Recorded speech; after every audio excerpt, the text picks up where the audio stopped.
Hey, it's Dave with Austin's Kamado Joe Masterclass. Have you ever walked out to your Kamado Joe on a freezing morning, ready to smoke a brisket, grab the handle, and it's frozen solid? Your instinct is to pull harder, but don't do that. You'll tear the gasket. Today, we're mastering winter grilling. I'm going to show you how to safely open a frozen grill, why your Kamado Joe won't hold temperature in the cold, and the critical mistake that can crack your ceramic when the temperature drops. First, the emergency fix.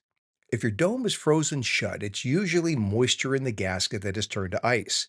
Here's how to thaw it out. Open your bottom vent fully and open the top vent 1/4 of the way. Place a small amount of charcoal and a couple of fire starters inside the ash drawer and light them. The goal is to gently heat up the ceramic. Give it about 20 minutes to warm up, the ice will melt, and then the lid will lift easily. No damage done. Before you load your grill with charcoal, you need to understand thermal shock. Ceramics are incredibly durable, but they don't respond well to rapid temperature changes. If your grill is 20 degrees Fahrenheit and you build a raging inferno to get to 600 degrees Fahrenheit, you are risking cracked ceramic. In the winter, you just need to be patient. Light a small fire in the center, close the lid, and open the bottom vent halfway and the top vent 1/4 of the way. Let the temperature climb slowly. Bring the dome temperature up gradually over 30 to 45 minutes. If you have a fireboard, use it. Clip the ambient temperature probe on the grate, install the fan, and set the fireboard for 250 degrees Fahrenheit. After 30 minutes, increase the temperature to 350 degrees Fahrenheit for 15 minutes. Now let's talk about why you can't hold temperature. In the summer, the ceramic holds heat and radiates it back inside the grill.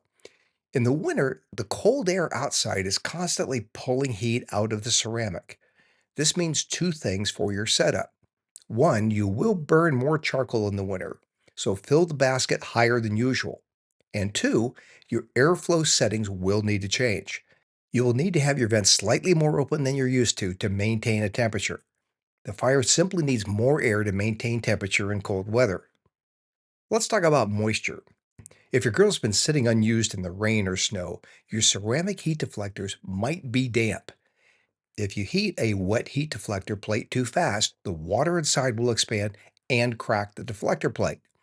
If your deflectors are damp, light a small fire and let them dry out slowly at 225 degrees Fahrenheit for 30 to 45 minutes. Again, if you have a fireboard, use it to keep the heat low and steady. Finally, the shutdown. Just like we don't want to shock the grill going up in temperature, we want to be gentle coming down. So don't just close the vents. Leave the top and bottom vents open about 1/4 of the way for an hour. This lets the grill cool down slowly and helps drive out any remaining moisture so you don't freeze shut the next time.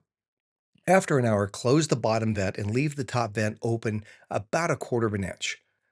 When the grill has completely cooled down, leave the vents cracked open and put a breathable cover on. Hey, if you liked the video, please subscribe and watch my Kamado Joe 101 playlist right now.